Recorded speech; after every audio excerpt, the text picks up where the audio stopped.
Assalamualaikum warahmatullahi wabarakatuh. Halo, perkenalkan saya Mujahidah Solihatunisa dari kelas KPI 1C. Di sini saya akan menjelaskan tentang peradaban Islam di Asia Tenggara dalam rangka memenuhi tugas mata kuliah Sejarah Peradaban Islam. Nah, Islam masuk ke Asia Tenggara itu melalui jalur damai, tidak seperti bangsa lain yang melalui penaklukan. Pada abad 5 sebelum Masehi, Kepulauan Melayu telah menjadi tempat persinggahan para pedagang yang akan menuju Cina. Nah, pastinya warga pesisir telah menjalin hubungan yang baik dengan para pedagang ini, terutama para pedagang muslim. Dan akhirnya, para pedagang muslim memanfaatkan kesempatan ini untuk menyebarkan ajaran Islam kepada masyarakat pesisir. Nah, menurut UK Chandra Sasmita, ada 6 jalur di mana Islam bisa masuk ke Asia Tenggara maupun Nusantara. Yang pertama adalah jalur perdagangan. Jalur ini sangat menguntungkan untuk para raja dan juga bangsawan karena mereka berperan langsung di sini. Dan kesibukan lalu lintas pada abad ke-7 sampai abad ke-16 Masehi membuat pedagang muslim dari Arab, Persia, India mengambil peran perdagangan di negeri-negeri barat, tenggara, timur, benua Asia. Yang kedua adalah jalur perkawinan.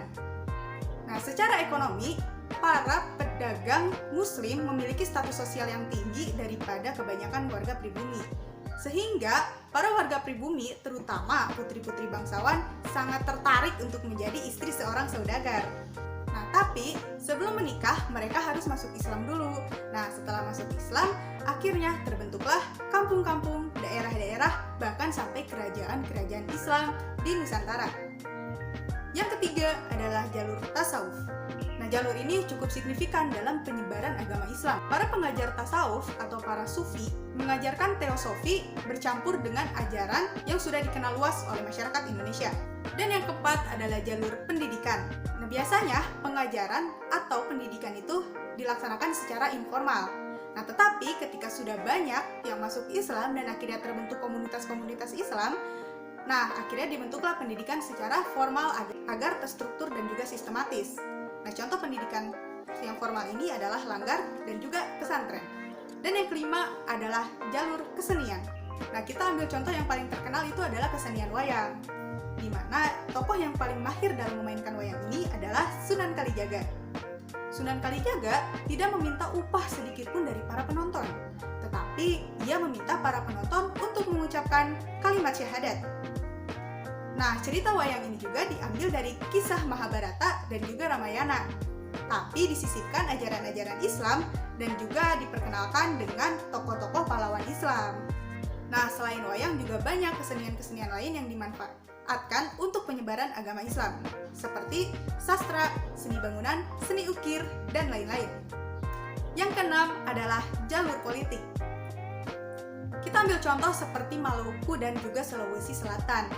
Kebanyakan penduduknya masuk Islam setelah raja-rajanya juga masuk Islam. Nah, maka peran raja ini sangat penting untuk mengislamkan suatu wilayah.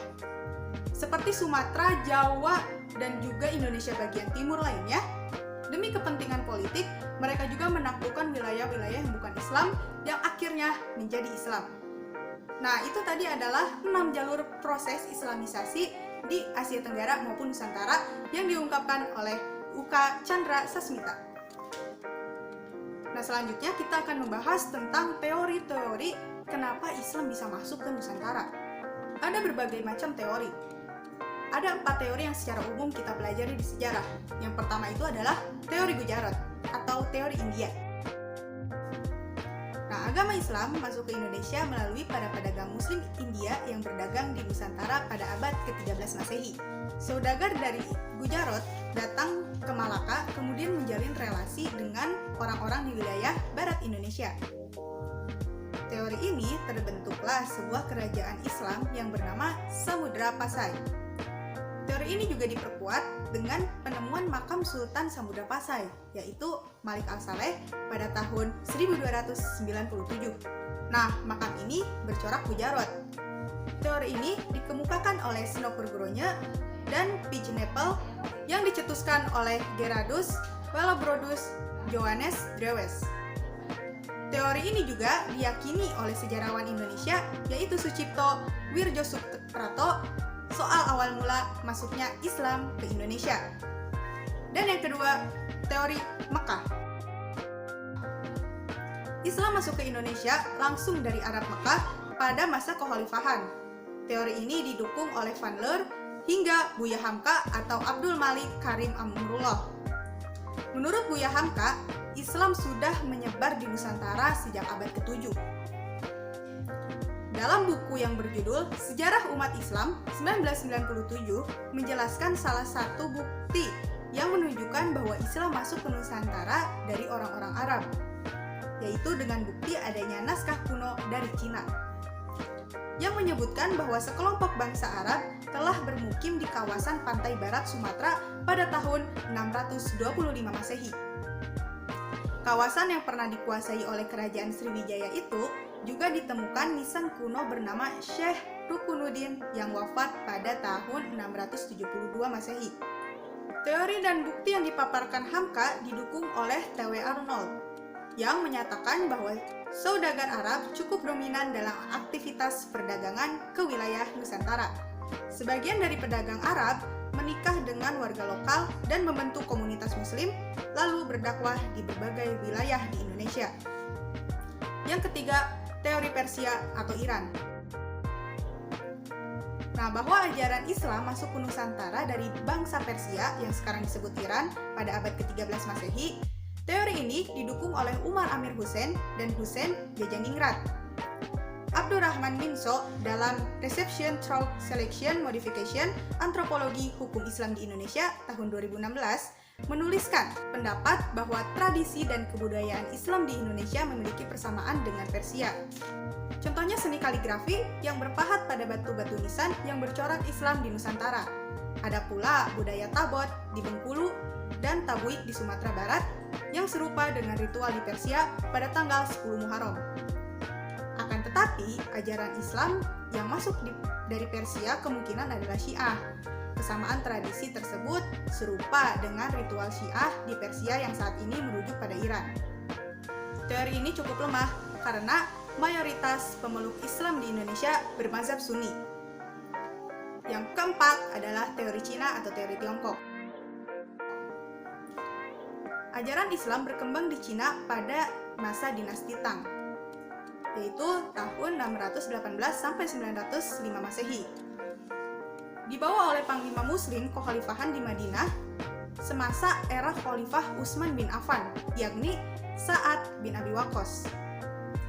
Jane Eberly 2004 dalam bukunya Islam in China menyebutkan relasi pertama antara orang-orang Islam dari Arab dengan bangsa Cina terjadi pada tahun 713 Masehi. Diyakini bahwa Islam memasuki Nusantara bersamaan dengan orang-orang Cina masuk ke Asia Tenggara. Mereka memasuki wilayah Sumatera bagian selatan Palembang pada tahun 879 atau pada abad ke-9 Masehi. Bukti lain adalah banyaknya pendakwah Islam keturunan Cina yang punya pengaruh besar di Kesultanan Demak. Nah, kerajaan Islam pertama di Jawa seiring dengan keruntuhannya Kemaharajaan Majapahit pada penjajahan abad ke-13 Masehi. Sebagian dari mereka disebut Wali Songo. Dalam buku sejarah yang ditulis oleh Nana Supriyatna diungkapkan, Kesultanan Demak didirikan oleh Raden Patah, yaitu putra Raja Majapahit yang menikah dengan perempuan asal Cina. Nah, perempuan asal Cina ini telah masuk Islam. Raden Patah juga memiliki nama Cina, yaitu Jinbun, dan memimpin Demak bersama Wali Songo sejak tahun 1500 Masehi. Lalu gimana sih kondisi-kondisi politik kerajaan yang ada di Nusantara saat itu? Nah, untuk membahas tentang kondisi politik yang ada di Nusantara saat itu, kita akan bahas di part 2.